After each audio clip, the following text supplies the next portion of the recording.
Que a graça e paz esteja com você, meu amado, minha amada irmã. Nós estamos muito felizes até aqui. E eu tenho recebido vários comentários de pessoas que estão dizendo: pastor, finalmente agora eu entendo, agora eu compreendo.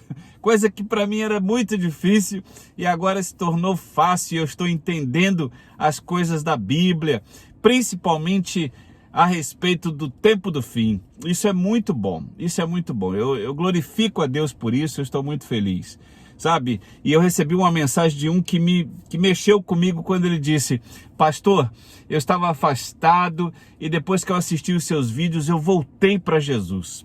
Puxa vida, só esta palavra, querido, fez sentido todos os vídeos.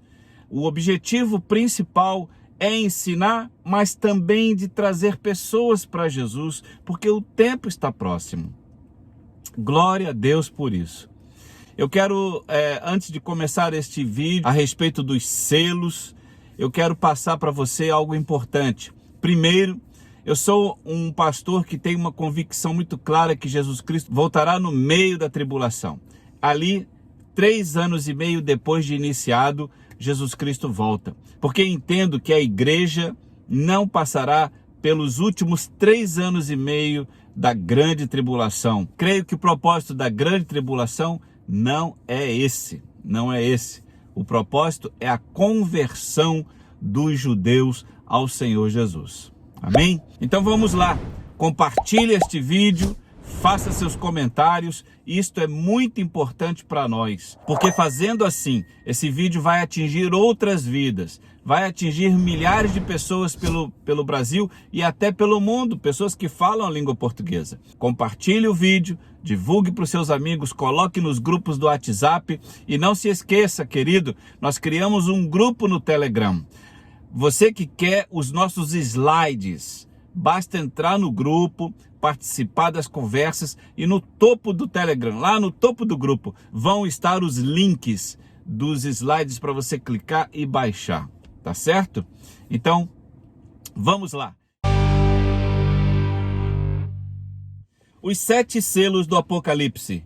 Em Apocalipse 5:5, o apóstolo João escreve: todavia, um dos anciãos me disse: não chores, eis que o leão da tribo de Judá, a raiz de Davi, venceu para abrir o livro e os seus 7 selos. Não é fantástico? 7 selos. O número 7 permeia toda a Bíblia praticamente, porque o número 7 representa a perfeição de Deus. 7 selos, 7 trombetas, 7 taças da ira de Deus é o que nós vamos ver nos futuros vídeos. Aqui nós começaremos pelo primeiro selo. E o que representa, na verdade, os selos? Aguce seus ouvidos então. Selos representam eventos. Cada selo aberto, segundo o apóstolo João, o Senhor Jesus Cristo, na verdade, está dizendo: grandes eventos acontecerão no planeta Terra. Cada selo vai representar um evento bem específico e nós falaremos de todos eles. O primeiro selo representa o surgimento do anticristo. Vamos ver? E havendo aberto um dos selos, olhei e ouvi um dos 4 animais que dizia, como em voz de trovão: vem e vê. E olhei e eis um cavalo branco, e o que estava sentado sobre ele tinha um arco, e foi-lhe dado uma coroa, e saiu vitorioso para vencer. Jesus Cristo, no livro de João, capítulo 5, versículo 43, ele diz: eu vim em nome de meu Pai e não me aceitais. Se outro vier em seu próprio nome, a esse aceitareis.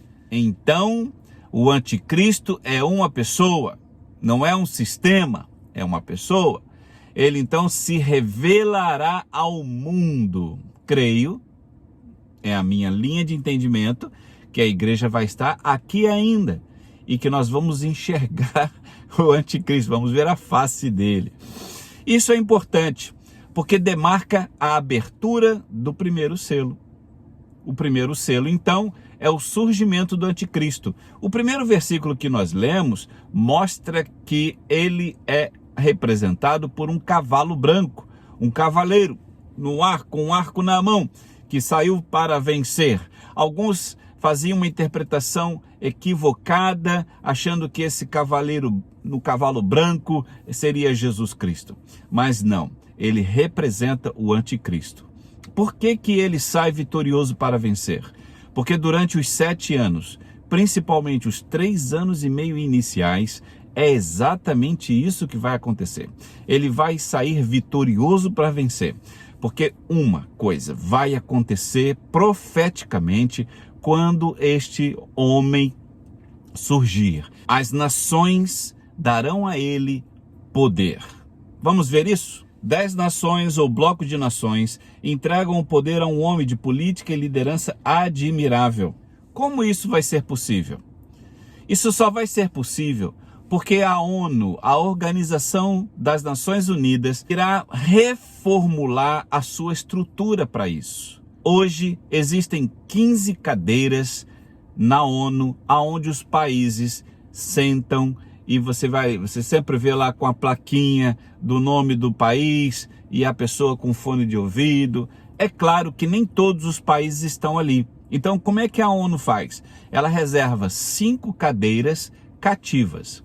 Vamos ver então? O Conselho de Segurança da ONU é composto por 15 Estados-membros. 5 cadeiras, 5 membros permanentes. China, França, Rússia, Reino Unido e Estados Unidos. E 10 membros, 10 cadeiras temporárias. Áustria, Bósnia, Herzegovina, Brasil, Gabão, Japão, Líbano, México, Nigéria, Turquia e Uganda. O que eles querem fazer? Há um projeto relativamente antigo, mas que está sempre em andamento e sendo estudado. Eles querem ampliar as 5 cadeiras cativas de países que estão em todas as reuniões, decidindo as mais importantes tomadas de decisão, e eles querem ampliar de 5 para 10. Mas isso não é nenhuma novidade, porque a Bíblia diz que isso efetivamente vai acontecer. Existem discussões sobre a reformulação do Conselho de Segurança da ONU que apresentam um desequilíbrio em seus membros na nova ordem mundial. Alemanha, Brasil, Japão e Índia formam o G4 e apresentam uma proposta para expandir o Conselho para 25 membros, com mais 5 membros permanentes, além dos atuais, totalizando 10 membros permanentes. Você entendeu isso? Então, são 15, sendo que 10 são temporários, mas existem 5. E dessas 5 que são fixas, são cadeiras cativas, eles querem ampliar para 10 cadeiras cativas. Por que que isso é um grande projeto da ONU? Porque a Bíblia já diz como falamos. Vamos ver? No Apocalipse, capítulo 17, diz: E os 10 chifres que vistes são 10 reis, que ainda não receberam o reino, mas receberão poder como reis por 1 hora, juntamente com a besta. Estes têm o mesmo intento e entregarão seu poder à autoridade à besta. Nós vemos isso também no Salmo 2, versículo 2 e 3. Os reis da terra se levantaram e os governos consultam juntamente contra o Senhor e contra o seu ungido, dizendo: Rompamos as suas ataduras e sacudamos de nós as suas cordas. Salmo 83. Porque consultaram juntos e unânimes, eles se unem contra ti. Em Daniel capítulo 7, versículo 7, lá no finalzinho, você pode ler o versículo todo, mas o final ele diz que era diferente de todos os animais que apareceram antes dele e tinha 10 chifres. Viu que interessante? Então é isso que vai acontecer. Os países se unirão e darão o poder ao anticristo. Quando nós criamos estudos como este, nós não estamos preocupados na certa sequência exata dos fatos, mas te revelar, biblicamente falando, que esses fatos vão acontecer. E é isso que nós precisamos compreender quando abordamos assuntos escatológicos. Um outro ponto importante é que com o aparecimento do anticristo, ele firmará acordo de paz com muitos. Vamos ver então. O anticristo, neste momento, propõe um acordo de paz por 7 anos. No livro de Daniel, capítulo 9, versículo 27, a parte A do versículo, início do versículo, diz que ele firmará aliança com muitos por uma semana. Eu tenho certeza que você que já assistiu os vídeos anteriores sabe que quando o profeta Daniel aborda semana, ele está falando de 7 anos, já que cada dia da semana, profeticamente, representa um ano. Como falamos, nós não estamos preocupados muito em mostrar a sequência exata dos fatos, até porque a Bíblia não nos dá esta condição. Mas nós vamos partir do princípio que somos pré-tribulacionistas. Em outras palavras, o arrebatamento acontece antes da grande tribulação. A maioria, assim como você que me assiste, é de repente pré-tribulacionista também. Mas a palavra pré significa que o arrebatamento acontecerá antes da tribulação, antes dos 7 anos. Eu também coaduno com o fato de que a igreja pode subir no meio dos 7 anos, ok? Não deixa de ser um pré, mas é mais um meso, um mid-tribulacionista. O arrebatamento aconteceria no meio. Concordo que pode ser antes ou no meio. No fim, eu já não concordo. Mas se você é um pós-tribulacionista, glória a Deus também. Até porque aqueles que acreditam que Jesus só voltará no fim dos 7 anos, opa, rapaz, vocês estão mais preparados do que todos. Porque você tem a convicção que irá passar pela grande tribulação. Se assim for, estejamos preparados. Eu não quero e jamais vou ser um pastor que, como alguns, radicalizam. E a parte escatológica, ela jamais pode ser radicalizada. Até porque ninguém, mesmo que prove biblicamente, ninguém tem a certeza 100% de que aquele evento acontecerá daquele jeito. São coisas futuras. Logo, isto não nos dá condição de estarmos 100% absolutamente corretos.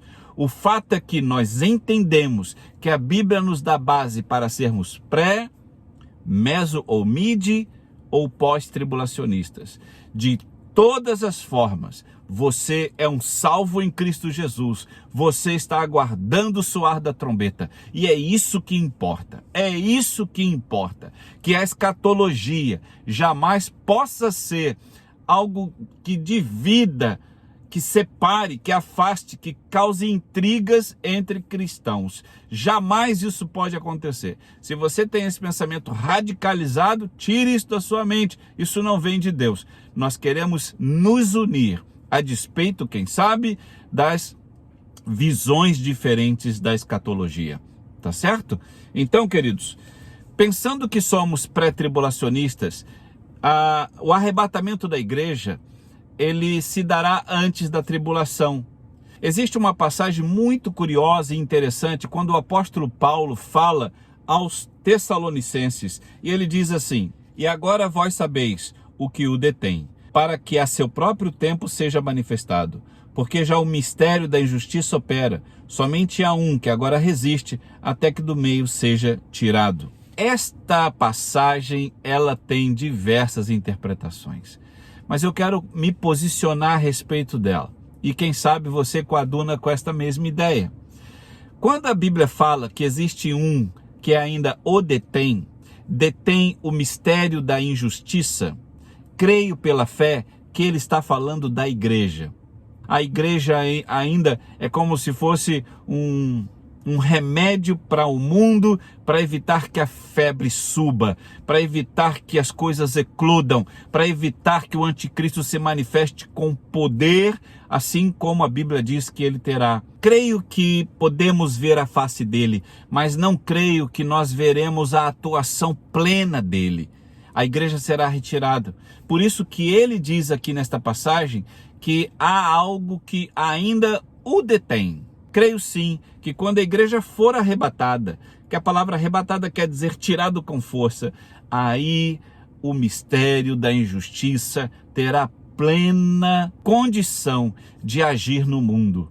Então a igreja sim é o freio, para que isto ainda não aconteça. O apóstolo Paulo aos Coríntios, na sua primeira carta, no capítulo 15, versículo 52, diz: num momento, num abrir e fechar de olhos, ao som da última trombeta, porque a trombeta soará e os mortos serão ressuscitados incorruptíveis e nós seremos transformados. O apóstolo também, na carta aos Tessalonicenses, capítulo 4, ele diz: porque o mesmo Senhor descerá do céu com alarido e com voz de arcanjo e com a trombeta de Deus, e os que morreram em Cristo ressuscitarão primeiro. Depois nós, os que ficarmos vivos, seremos arrebatados juntamente com ele nas nuvens, a encontrar o Senhor nos ares, e assim estaremos para sempre com o Senhor. O arrebatamento da igreja fará com que os nossos corpos, que hoje é um corpo físico feito de carne e osso, se transforme em um corpo glorioso. É o mesmo corpo que Jesus teve logo após ressuscitar. Ele ressuscitou com um corpo glorificado. Ele podia sentar à mesa com os discípulos e comer o peixe e o pão. Ele podia também atravessar paredes. Ele poderia se deslocar no tempo e no espaço. É algo misterioso de Deus e fantástico. Mas quem vai ser arrebatado? As pessoas mortas no Novo Testamento que aceitaram Jesus como único Salvador e Senhor. Em João capítulo 5, versículo 28 e 29 diz: não vos maravilheis disso, porque vem a hora em que todos os que estão nos sepulcros ouvirão a sua voz, e os que fizeram o bem sairão para a ressurreição da vida. No tempo presente, aqueles que ainda não morreram serão arrebatados todos os que aceitaram Cristo como Senhor e Salvador, os que estão em obediência, santidade, fidelidade e comunhão. O apóstolo Paulo também aos Tessalonicenses, nessa primeira carta, ele diz que o mesmo Deus de paz vos santifique em tudo, sejam plenamente conservados irrepreensíveis. O autor aos Hebreus, no capítulo 12, diz: seguir a paz com todos e a santificação, sem a qual ninguém verá o Senhor. Então, qual é o ponto primordial para ser arrebatado? Aceitar Jesus. O nome de Jesus, a pessoa de Jesus, é suficiente para cobrir e perdoar todos os pecados, por mais grave que seja aos seus olhos, porque a Bíblia diz que aonde abundou o pecado, superabundou a graça. Então, queridos, ou meu amado irmão, não importa o que você fez no passado, não importa. Deus, na pessoa de Jesus, perdoa e vai te levar ao céu. Entretanto, existe um outro ponto importante para aqueles que aceitaram Jesus: a caminhada da santificação. Aqui existe um ponto importante, porque santificação, às vezes se tem a ideia de que é um anjinho com aquela auréola em cima, alguém que não pode errar. Não, queridos, não é isso que a Bíblia fala sobre santificação. A Bíblia diz que nascemos em pecado e em pecado fomos formados pela nossa mãe. Não temos como fugir desta carne, a não ser que morramos. Mas enquanto estamos na carne, somos pecadores. A Bíblia diz que aquele que diz que não peca é mentiroso. Nós todos pecamos. Então, como podemos ser pecadores? Como podemos estar dentro desta carne física que clama pelo pecado, que almeja o pecado, e ao mesmo tempo estarmos santos e irrepreensíveis, assim como a Bíblia diz? Parece um grande paradoxo, mas a grande verdade é que a palavra santificação, ela quer dizer separação. Você precisa estar separado. Você precisa estar longe. A Bíblia diz: fugir da aparência do mal. Ali tem alguma coisa que me atrai, que me faz pecar. Se distancie disso. Eu tenho pensado algumas coisas nesse sentido que me fazem pecar. Mude seus pensamentos. Quando os pensamentos vierem, faça alguma coisa, leia alguma coisa, escute uma música evangélica, algo que te faça, enfim, mudar os pensamentos. Então, queridos, o arrebatamento da igreja, ele começa pelos mortos e depois os vivos que estiverem em obediência à pessoa de Jesus. Tribunal de Cristo. Romanos 14, versículo 10 diz: mas tu, por que julgas teu irmão? Ou tu, também por que desprezas teu irmão? pois todos haveremos de comparecer ante o tribunal de Cristo. Entramos numa parte do estudo, já que estamos falando de arrebatamento, já que entendemos que o arrebatamento será ou antes ou no meio da grande tribulação. Então, se a igreja foi arrebatada, ela vai passar por um processo. Nós vamos passar por este processo, chamado de tribunal de Cristo. Ih, pastor, então, socorro, eu vou para o céu e vou ser julgado lá. E caramba, sabe, vão passar a minha vida na frente de todo mundo, eu vou passar a maior vergonha, eu vou para o inferno então de todo jeito. Não, querido, não. Não. O tribunal de Cristo não é para julgar, não é para condenar. O julgamento não trata da questão do pecado, de condenação, uma vez que o pecado já foi abolido na vida do crente e por isso ele estará no céu. Se trata de nos premiar ou não pelo que fizemos pelo Evangelho. O que fizemos é comparado a um material que conhecemos. O apóstolo Paulo mencionou 6 tipos diferentes de material que figuramente representam os elementos que empregamos na construção de nossa vida cristã. Materiais usados: ouro, prata, pedras preciosas, madeira, feno, palha. Como estamos construindo o nosso edifício espiritual? A Bíblia, então, o apóstolo Paulo, ele faz algo inspirado pelo Espírito Santo de Deus incrível. O que significam esses materiais? Olha quanta coisa a gente viu aqui nesse primeiro vídeo falando do primeiro selo que será aberto no céu. É certamente conhecimento para agregar à sua vida cristã. Meu amado, minha amada, não guarde isso para você, divulgue pelo mundo, coloque aí nas suas redes sociais, coloque nos grupos de WhatsApp, nos grupos do Telegram. Eu tenho certeza que essa mensagem vai chegar como uma bomba aos corações das pessoas que ainda não conhecem. Então, divulgue, compartilhe, clique aqui no sininho e se inscreva no nosso canal se você não é inscrito.